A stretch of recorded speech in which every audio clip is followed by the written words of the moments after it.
I still remember the exact moment I decided I would never let him destroy me completely. We were at dinner, our kitchen table, the one I had picked out at a little antique store in Vermont, back in 1998, the year we got married.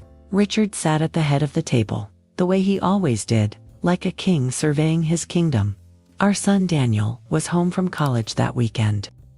Our daughter, Claire, had driven 3 hours just to have a family meal, and I had spent the entire afternoon cooking pot roast, roasted vegetables, homemade bread. Richard took one bite, pushed the plate slightly forward, and said, without looking at me, "Dorothy, you've been home all day. This is the best you could do." Daniel stopped chewing. Claire looked down at her plate. I smiled. I refilled his water glass, and somewhere deep inside me, in a place I had been carefully protecting for 2 decades, I thought, not much longer now, but let me take you back to the beginning. Because if you want to understand how a woman builds $4 million in secret, and why you have to understand who she was before the silence became her strategy. My name is Dorothy Callahan. I grew up in a small town in Ohio, the kind of place where everyone knew your name and your grandmother's maiden name and what your father did for a living. My dad was an electrician. My mother stayed home. We weren't poor, but we weren't comfortable either. There was always a quiet tension around money, the kind that hums beneath a household like a low electrical current you learn to ignore. What my mother had, though, was something most people never noticed about her.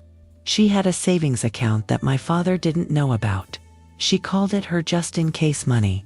I was 12 years old when she first told me about it, sitting at the edge of her bed while she filed her nails and spoke in a voice so calm it felt like she was telling me about the weather. "Dorothy," she said, "a woman should always have something that is only hers, not because she doesn't trust her husband, but because life has a way of surprising you. And surprises are easier to survive when you have resources." I nodded, not fully understanding. I would understand later, much later. I met Richard in 1994, at a work conference in Chicago.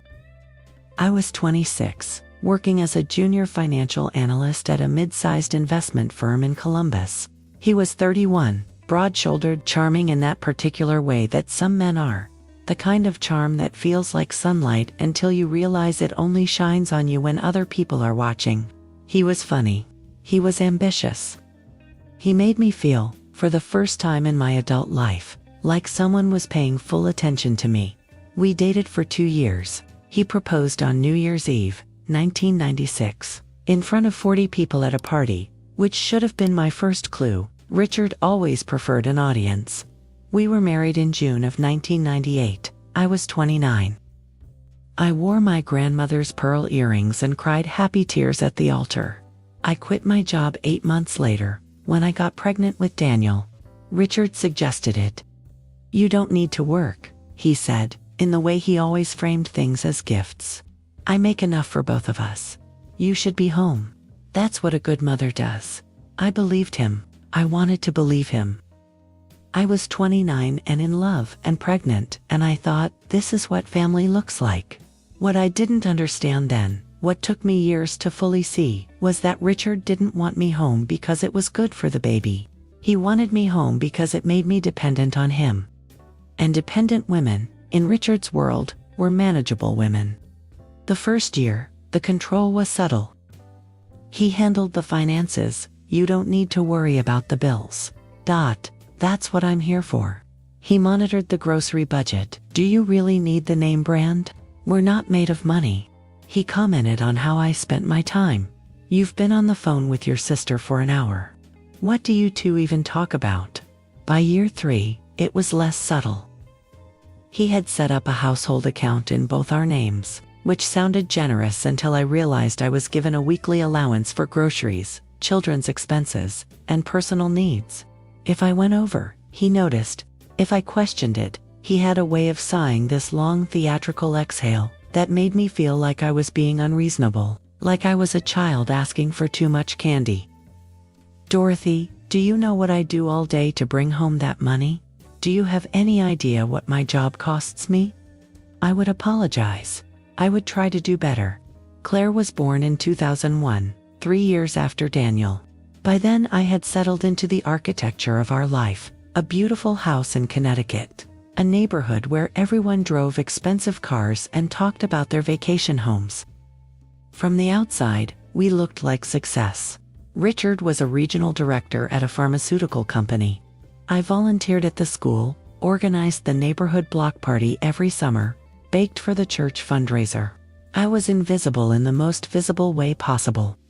At dinner parties, Richard would talk over me. When I started a story, he would finish it differently. No, that's not how it happened. Let me tell it. When I offered an opinion about something, politics, the neighborhood, a movie we'd seen, he would smile with his eyes slightly flat and say, "That's sweet, ... That's sweet, ... After the first 100 times, it stopped stinging. After the second 100 times, it became a kind of white noise. After the third 100, I started using it. I started filing it away. I started building. My mother died in 2008. She was 67 years old, too young, the doctor said, though the cancer had been patient and thorough. I held her hand at the end, in a hospital room in Columbus that smelled like antiseptic and old flowers. And she looked at me with eyes that still had that particular sharpness she'd carried her whole life. "The account," she whispered. "Don't forget what I told you." I didn't forget. My mother left me $340,000. She had built it over 40 years, quietly, methodically, without drama. Part of it came from a small inheritance from her own mother. Most of it came from a lifetime of careful choices, store brands instead of name brands, vacations to the state park instead of Florida. A savings account she opened when she was 22 and fed like a garden for the rest of her life. Richard didn't know about it. I want to be clear about this.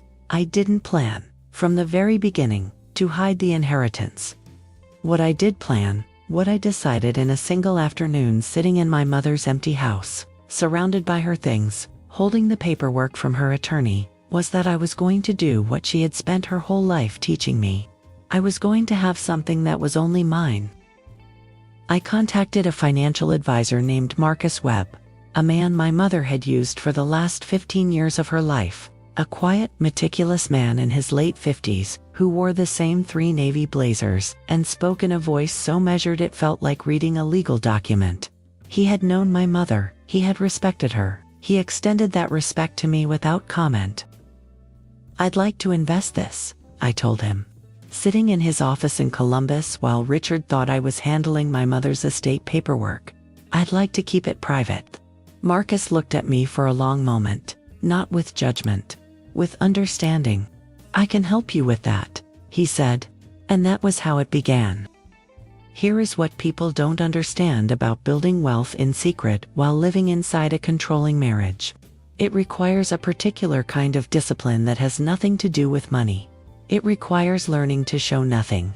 I became an expert at showing nothing.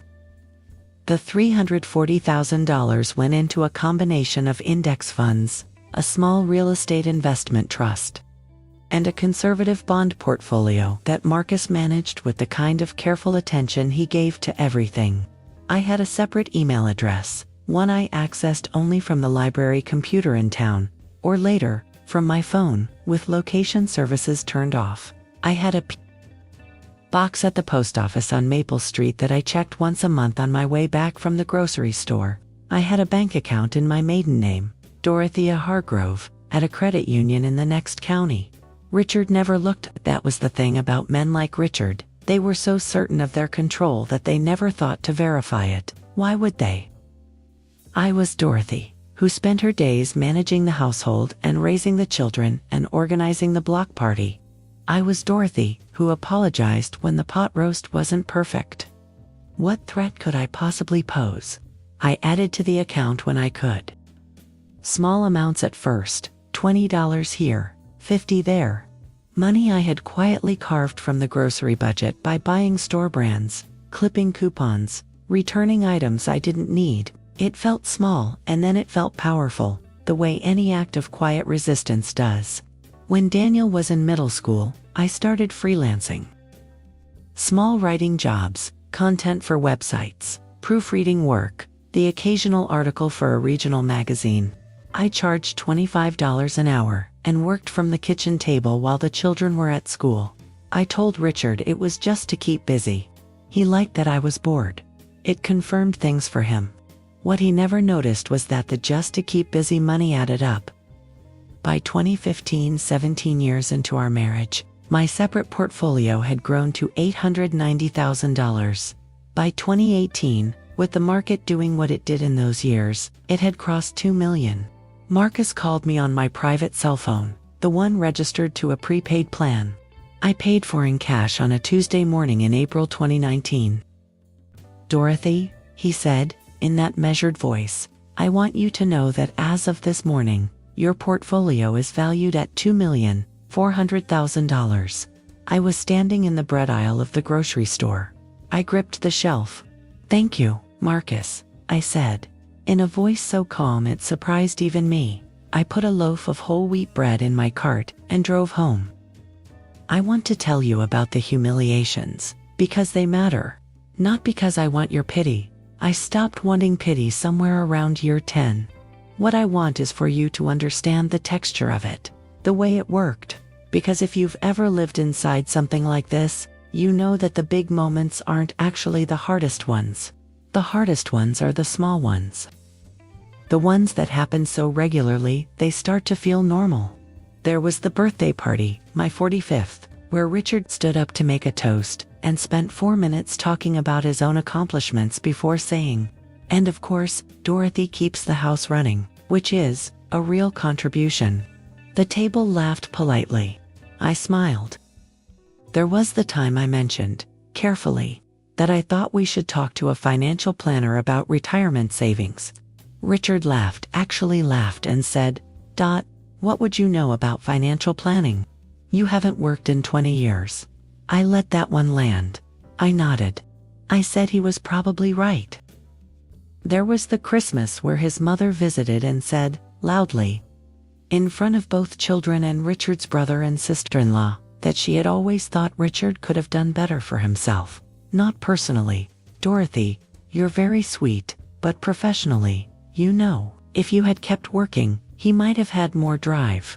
Richard said nothing. He refilled his wine. There was the time, and this one is the one that stayed with me the longest, when Daniel was 16 and had gotten his first girlfriend, a lovely girl named Abby, and they were sitting in the living room while I brought out snacks, and Richard looked at Daniel and said, loud enough for everyone to hear, "Son, whatever you do, make sure your wife has a career. You don't want to be the only one bringing in money your whole life. It's exhausting." Daniel looked at me. His eyes were wide with something I recognized as shame, not for himself, but for me. "Dad," he said quietly. "What? It's just practical advice." I walked back to the kitchen. I stood at the sink, and I breathed for a full minute, in through the nose, out through the mouth. I thought about the account. I thought about Marcus. I thought about the number. And then I went back out and offered Abby more lemonade. I was collecting those moments. Not consciously at first, but over the years they had accumulated into something with weight and structure. A record, a case, a foundation. Every time Richard made me small, I felt the other thing growing. The quiet thing. The thing that was only mine. By 2022, it had grown to $3. 1 million. I want to tell you about the dinner that changed everything. Not because it was the worst thing Richard had ever done. It wasn't. But because it was the one that happened in front of the right audience. At the right moment, when I had finally run out of reasons to wait. It was October 2023. Daniel was 31, living in Boston, working in tech. He had driven down for the weekend with his fiancée, Sarah, a warm, sharp-eyed woman who had the particular gift of noticing things other people missed. Claire was there too, 22 now, in her last year of graduate school, staying in her old bedroom. I had been cooking since noon. A real dinner: leg of lamb, roasted root vegetables, homemade apple tart for dessert. The house smelled like rosemary and cinnamon, and everything I had poured into that home for 25 years. We sat down, poured wine. The conversation was easy. Daniel and Sarah talking about their apartment search, Claire telling a funny story about her thesis advisor. I watched my children and I thought, whatever I did this right. And then Richard cleared his throat. He did it the way he always did when he wanted the table's attention. A small theatrical sound that was more announcement than physical need. I want to make a little toast, he said. He raised his glass. He looked around the table, at Daniel, at Sarah, at Claire. He did not look at me. To my family, he said. To everything we've built. To the house, the careers, the futures ahead of you.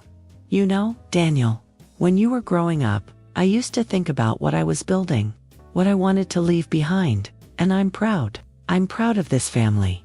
He paused. Sarah was smiling politely. Claire was watching him with an expression I recognized but couldn't quite name. Of course, Richard continued, and here it was, the little twist of the knife that he could never resist. It helps that someone was home to keep things organized, right? That was your contribution. Keeping the lights on. He said it with a smile, like he was being generous. The table went quiet. Daniel put down his fork. Sarah's eyes moved to me. Claire, my daughter, 22 years old and full of a particular kind of righteous clarity that I had apparently passed on without realizing it, looked at her father with an expression that was not a smile. Dad, Claire said. That's not funny. I'm not joking.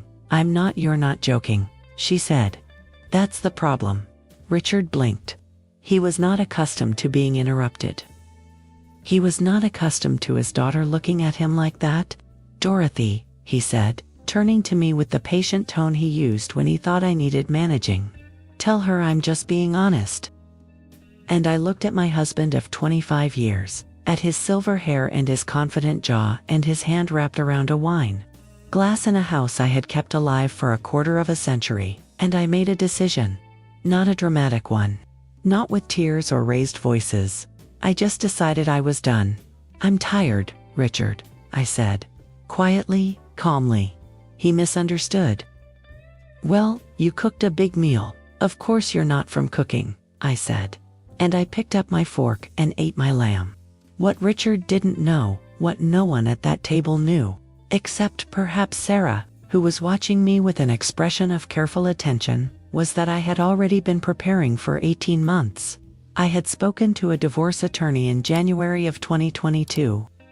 Her name was Patricia Okafor, a woman in her early 60s with silver locks and a reputation in Connecticut's family court that made other attorneys speak carefully around her name. I had found her through a women's financial network I had quietly joined online. In the same way I had done everything for 20 years, carefully, privately, without leaving a trail. Patricia had sat across from me in her office on our first meeting and listened while I told her everything.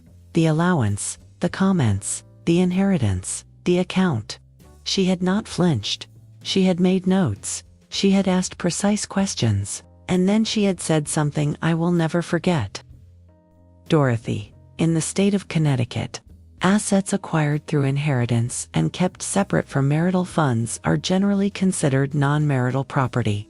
Your account, if properly documented, is likely yours to keep in its entirety. I had exhaled for what felt like the first time in 25 years. But, she continued, you'll also be entitled to a significant portion of the marital assets, the house, his retirement accounts, his savings. Given the length of the marriage and the fact that you were the primary caregiver, a court will likely view your contributions generously. I don't want to be generous, I said. I want to be fair. Patricia smiled. Fair is what we'll aim for.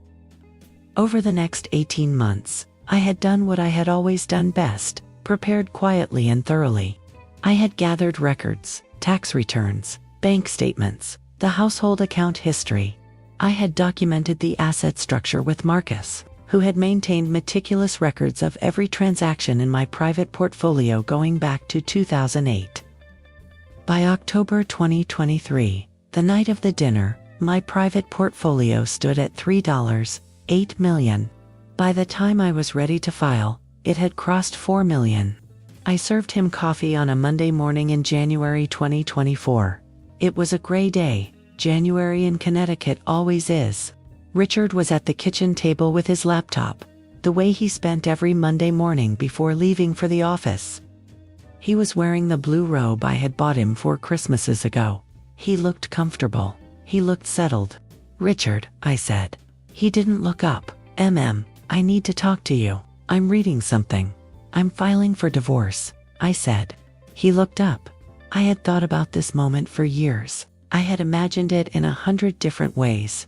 Tearful, confrontational, dramatic, cold. What I hadn't anticipated was how quiet it would actually be, how steady I would feel. Like a woman standing on solid ground after a very long time at sea.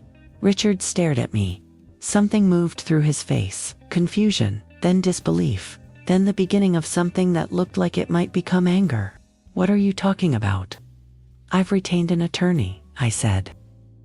"Her name is Patricia Okafor. You'll be hearing from her office this week." "Dorothy, I've already made arrangements," I continued. "I'll be staying in the house through the process. I've had a room prepared at the Marriott on Route 7 if you need space." He laughed. It was an incredulous sound, not amused, but reaching for it. "You can't afford an attorney. You don't have—" "I have resources," I said. The laugh faded. "What resources?" I looked at him for a long moment. Outside, a bird landed on the feeder I had put up by the kitchen window, a cardinal winter bright red against the gray sky. "My mother taught me to save," I said. "I've been saving for a long time." I picked up my coffee cup. I walked to the sunroom. I sat in the chair by the window and I listened to the silence of the house, the tick of the old clock in the hall, the hum of the refrigerator, the sound of my own breathing. Behind me, Richard said nothing for a very long time.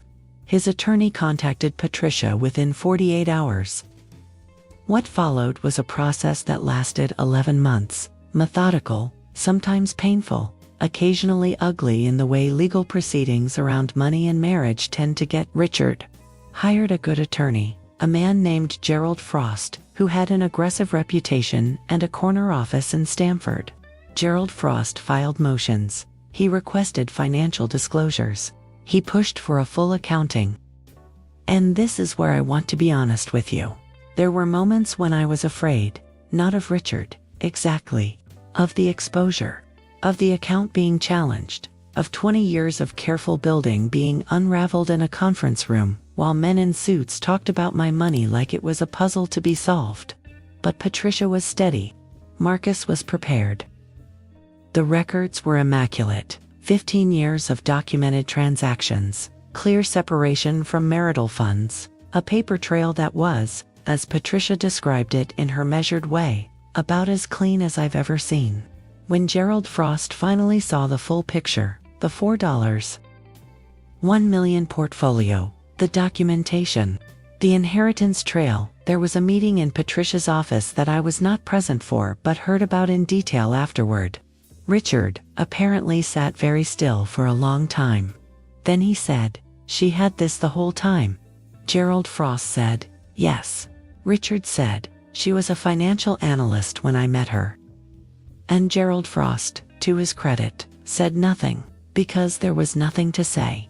The woman Richard had spent 25 years treating like a household accessory had spent those same 25 years doing exactly what she had been trained to do before he convinced her to stop. She had been investing. The settlement was finalized in November 2024. My private portfolio, $4.1 million, remained entirely mine, as Patricia had predicted. It was documented inheritance property, carefully maintained in separate accounts, with zero commingling with marital funds. Gerald Frost tried twice to challenge it. Both challenges were unsuccessful. From the marital estate I received, the house in Connecticut valued at $890,000, paid off mine outright. Half of Richard's retirement accounts, accumulated over 25 years, approximately $340,000, a settlement payment of $180,000. Representing spousal support given the duration of the marriage, and my years as primary caregiver. Richard kept his salary, his car, his investment portfolio, The one he had managed loudly and visibly for 25 years. The one he was proud of. It was worth approximately $620,000. I remember Patricia telling me the final numbers over the phone, walking through the marital division in her careful way. When she finished, there was a brief silence. "Dorothy," she said, "I want you to know I've been doing this for 30 years. I've rarely seen a case prepared as thoroughly as yours was. I had good teachers," I said. I was thinking of my mother, of Marcus, of 25 years of quiet mornings at the library computer, of P.O. box envelopes, of cardinal birds at winter feeders, of a woman at a kitchen table in Ohio, filing her nails, speaking in a calm voice about the wisdom of having something that is only yours. I want to tell you about Daniel and Claire, because their story is part of this one, maybe the most important part. Daniel called me the week after I told him about the divorce. He drove down from Boston on a Saturday, sat at the kitchen table, my kitchen table, the antique one from Vermont, and looked at me with eyes that had aged since the last time I really looked at them. "Mom," he said, "I need to ask you something." "Okay. Did you know? I mean, when you were doing all of this, did you always know you were going to leave?" I thought about it honestly. "Not always," I said. "In the beginning, I think I just wanted to feel safe. I wanted to know I could survive if I needed to. And then at some point I realized I didn't want to just survive. I wanted to live." He was quiet for a moment. "I'm sorry," he said. "I'm sorry I didn't say more. Over the years, I'm sorry Daniel." I put my hand over his. "You were a child, and then you were young. This wasn't yours to carry." He cried a little. I let him. Claire called that same week, and our conversation was shorter and more practical. She wanted to know if I was okay, if I needed anything, if she could come stay for a while. I told her I was more than okay. I told her I had never been better. "Mom," she said, "the thing you did, building that, secretly, all those years, that's actually kind of incredible." "It was just math," I said. She laughed. "No," she said, "it was a lot more than that." She was right. Richard's relationship with the children has been complicated since then, not broken, because I never wanted that, but different, quieter. There are Sunday phone calls. There was a strained Thanksgiving at Daniel's apartment in Boston. Richard is, I think, in the slow and uncomfortable process of understanding what he was, which is its own kind of justice, perhaps a more lasting kind than any settlement could provide. I don't think about Richard much anymore. When I do, it's without malice. Mostly, I don't think about him at all. It is March now. The snow is just starting to melt off the lawn, that particular late winter thaw where the ground is soft and uncertain, and the air carries the first suggestion of something warmer coming. I had coffee on the sunroom porch this morning, in my favorite chair, and I watched the cardinal on the feeder, and I thought, this is mine. Not in the way things are yours when you've fought for them and wrested them away from someone. In the way things are yours when you've grown them yourself, slowly, over a long time, from something small and carefully tended. I am 58 years old. I have a house I love, in a neighborhood I chose, that is paid for in full. I have a portfolio that Marcus and I review quarterly, that has grown steadily even in uncertain markets, that represents not just money but 25 years of patience and discipline and quiet, stubborn belief in my own capability. I have started consulting again, small engagements, financial analysis for nonprofits and small businesses. Work that uses the part of my brain I mothballed at 29 when a man I loved told me I didn't need to use it anymore. I charge well. I am good at it. I had forgotten how good. I have my daughter, who calls me twice a week and sends me articles about women in finance and occasionally shows up unannounced with wine and the particular gift of her company. I have my son, who is getting married in June, a small wedding in Vermont, near a lake, in the kind of setting that makes you feel like the world is essentially kind. I cried when he asked me to help plan it. I cried the good kind. I have a friend named Ellen, who I met at a women's financial seminar I attended last year, a funny, sharp woman in her early 60s who is also divorced, also rebuilt, also the kind of person who has learned to stop apologizing for taking up space. We walk every Tuesday morning and talk about everything and nothing, and sometimes we talk about money, and both of us find it funny and also a little infuriating that it took us this long to be able to do that freely. I have the memory of my mother, her steady hands, her calm voice, the lesson she taught me at the edge of her bed when I was 12 years old and too young to understand it fully. I understand it now. If you are reading this or listening to this, and you recognize something in it, I want to say something to you directly. I am not telling this story to be extraordinary. I know my circumstances were specific, the inheritance, the financial background, the particular shape of my marriage. I know not everyone has what I had to work with. But I also know that the core of this story is not about $4 million. It is about a woman who decided, a long time ago, that she would not be entirely consumed, that whatever was taken from her, her career, her confidence, her voice at a dinner table, there would be something that wasn't taken. Something she tended quietly, in the early mornings and the stolen hours, in the library and the post office and the chair by the kitchen window. Something that was only hers. My mother knew something that took me 25 years to fully learn, that security is not given to you. Not by a husband, not by a house, not by a life that looks good from the outside. It is built, quietly, over time. With patience and discipline and the kind of faith that doesn't ask to be seen. Whatever your just-in-case looks like, whether it's a savings account or a skill you're developing, or a plan you're making, or simply the knowledge that you are more capable than anyone around you has bothered to notice, tend it, protect it. And when the time comes, let it be the thing that sets you free.